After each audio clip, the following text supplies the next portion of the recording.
precis för trångt.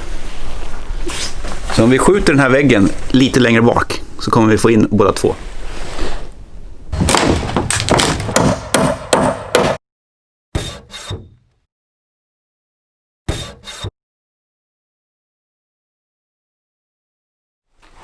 Tjena! I den här filmen ska vi bygga ut fyrhjulingsförrådet.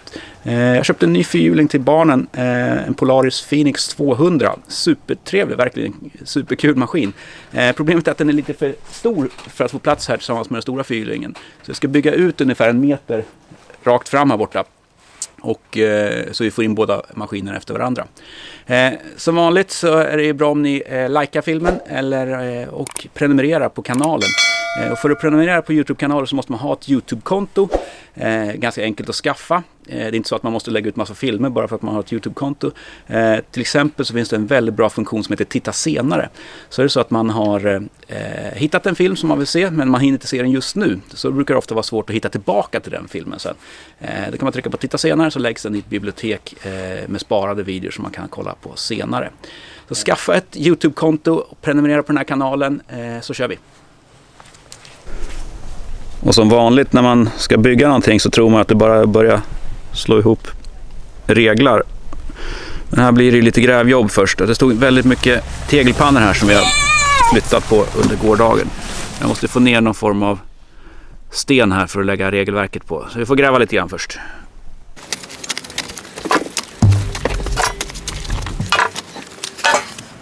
Det här kommer bli bra fyllning uppe i skogen på skogsbanan för fyrhjulingen.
Så, nu är jobbet med att lägga stenarna i våg klart. Det är det tråkiga med att bygga förråd.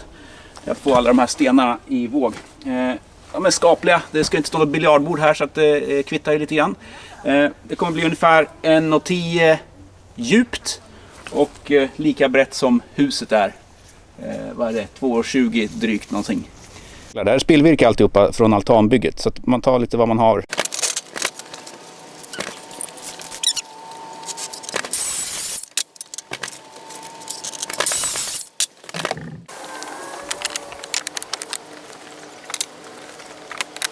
Golvplankorna tillsågade, så efter lunch ska vi börja skruva dit den här trallen då som golv. Sen blir det väggar upp på ett snedtak. Lunchdags och dags att torka handskarna.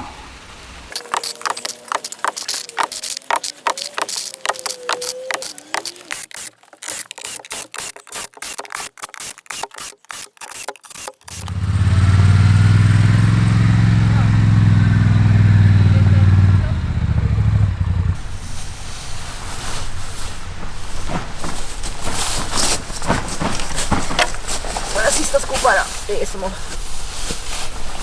mycket, ja, ta det där, det räcker. Får inte upp mer. Ja, och så har vi den här då.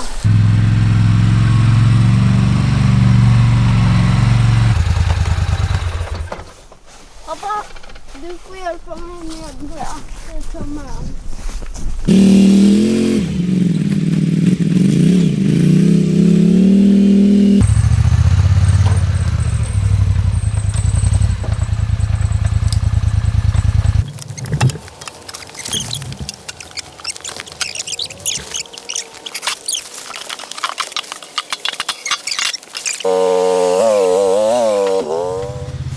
börja bygga väggen här och kommer bygga ett väggsektion här som får ända upp här, så fortsätter vi med taket så istället. Jag hade tänkt göra taket på det hållet, men vi drar som fortsätter med taket så blir det snyggare. God morgon! Jag har varit och handlat lite material på morgonen till utbyggnationen. Det är spillvirke som jag använder mest till det här bygget, men det räcker inte riktigt till. Så nu handlar det väl om att köpa tillräckligt mycket så att det inte blir spill på det här bygget också då. Men jag har handlat lite takplåt och några kortreglar som vi ska ha till väggarna. Jag reglade upp 2 stycken väggar igår kväll när mörkret hade kommit. Så vi ska regla upp en till och sen resa den då, och sen upp med lite takstolar eller takbjälkar och sen på med läkt och plåt. Så häng med!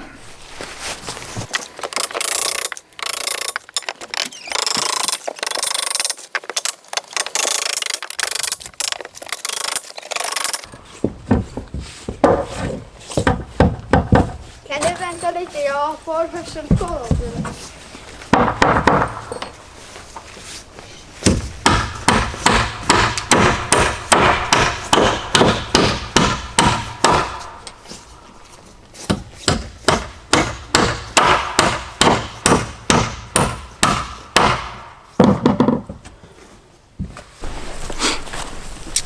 Ja, så där ser ut när en amatör slår i spik. Jobbar man med det här dagligen så går det naturligtvis fortare och bättre. Jag följer en kanal som heter Essential Craftsman och han har jobbat 40-50 år som snickare. Det är en fröjd att se när han slår i spik. Kolla här för att se.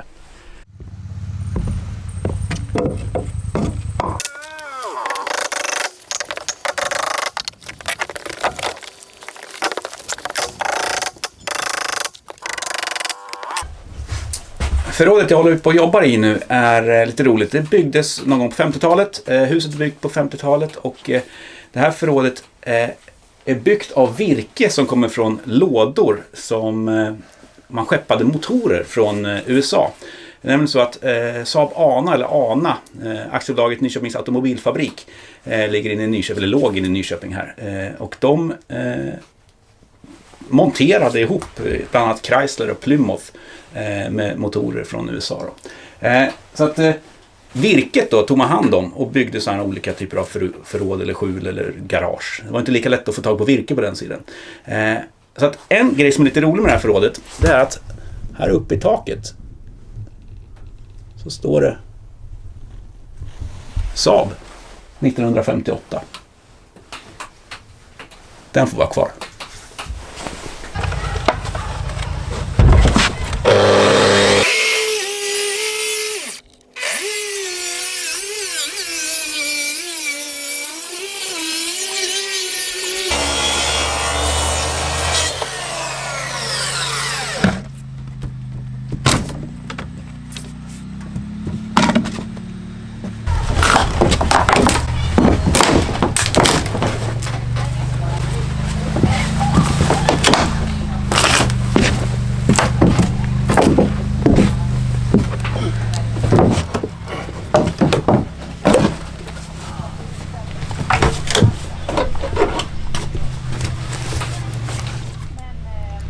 Så nu är reglingen klar. Vi har låtit de där läktbitarna sticka ut lite grann tills vi vet hur långt plåten kommer sticka ut på kanten här. Det är jättebra det här.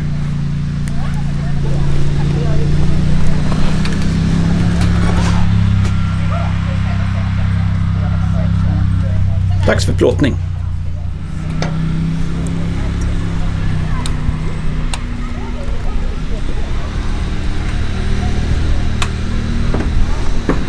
Det gamla taket behöver också läggas om.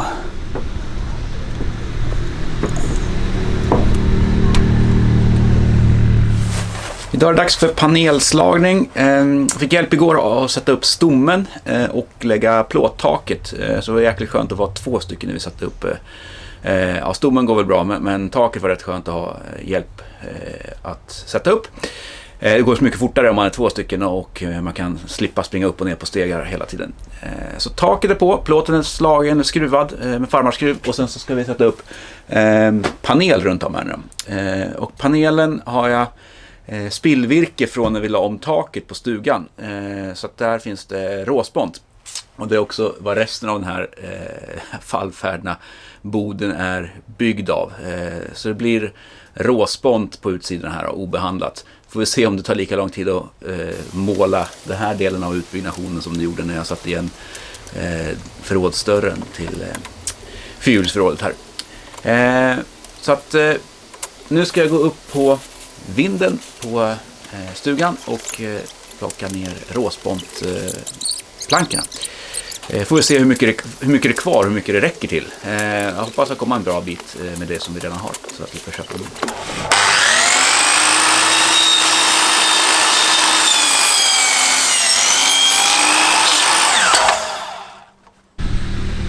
På den här väggen ska det snedkapas upp i toppen och jag har kommit på ett smart tips. Jag har tagit ut den här vinkeln med smygvinkeln och överfört den till sågen. Men för att slippa mäta längden, för det blir längre och längre och längre hela tiden här, så har jag kommit på ett smart tips. Eftersom att det är råspont där så kan jag sätta ihop dem på kapsågen och sen snedkapa flera brädor i taget. Och sen så fortsätter jag på den fjärde plankan som inte sågen riktigt orkar eller klarar av att ta bredd. Då vet jag var jag ska börja såga sen när jag lägger den som första på brädan. Kika här.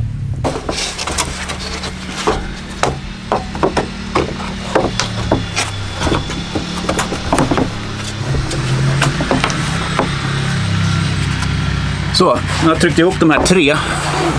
Så kan jag fortsätta på det sågkap som jag markerade förra gången jag sågade. Och så sågar jag hela vägen den här och sen lägger jag till en fjärde planka här också. Så att jag kan markera i den också som används till första planka sen i nästa kap. Det viktiga här nu då förstås är att se till att det är kant i kant där nere. Där nere har jag kapat 22,5 grad droppnäsa på plankorna så de kommer längst ner så att vattnet kan rinna av lätt.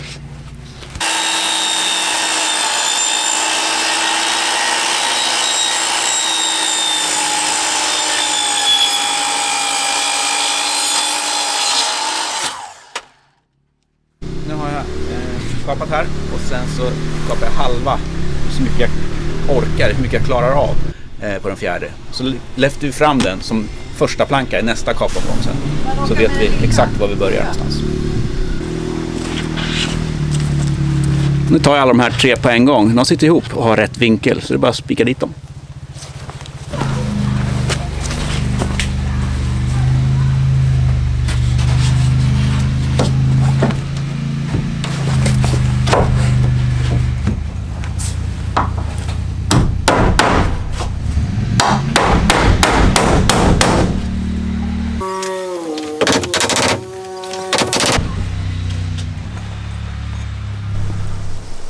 Kvällspasset har börjat.